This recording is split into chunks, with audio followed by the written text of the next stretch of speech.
One day, a man rented a house on the outskirts of the forest.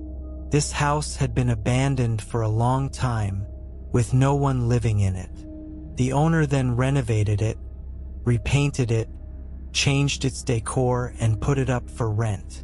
This man came and rented the house. He tells his terrifying story. I moved my belongings into the house and spent the first night there with my wife and children. It was a quiet and beautiful night.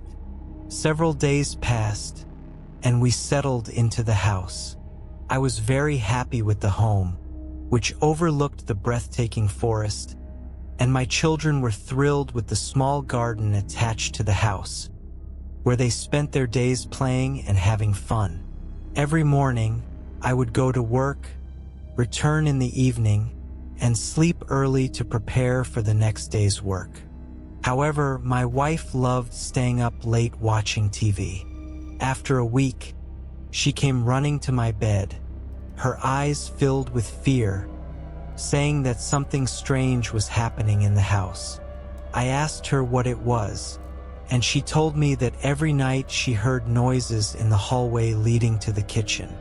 Sometimes, she even heard the cries of children and the sound of their footsteps running through the house.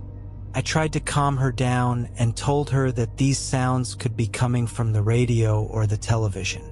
I advised her to remain steadfast in her prayers so that these whispers wouldn't return. She calmed down a bit and we slept that night. The next day, I returned home late from work, exhausted.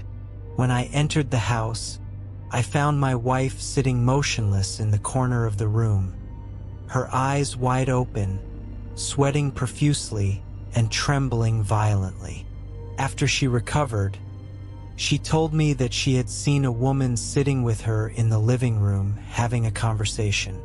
The woman told her that she and her family had been living in this house for a very long time and would never leave. She advised my wife to find another place for our family because the house was too small to accommodate everyone. I was utterly shocked by this strange story my wife had just told me. As soon as she finished speaking, a short man appeared before me and said, "We do not want to harm you or your family, but our family is large, and we are the real residents of this house. We have been here long before you moved in, so we ask you to find another home."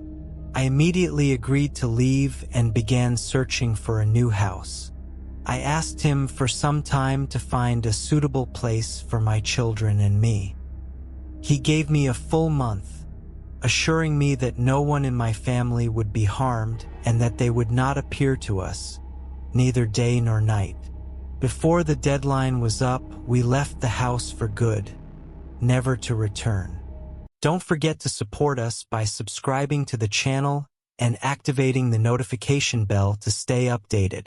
If you like the content, hit the like button and encourage us to create more.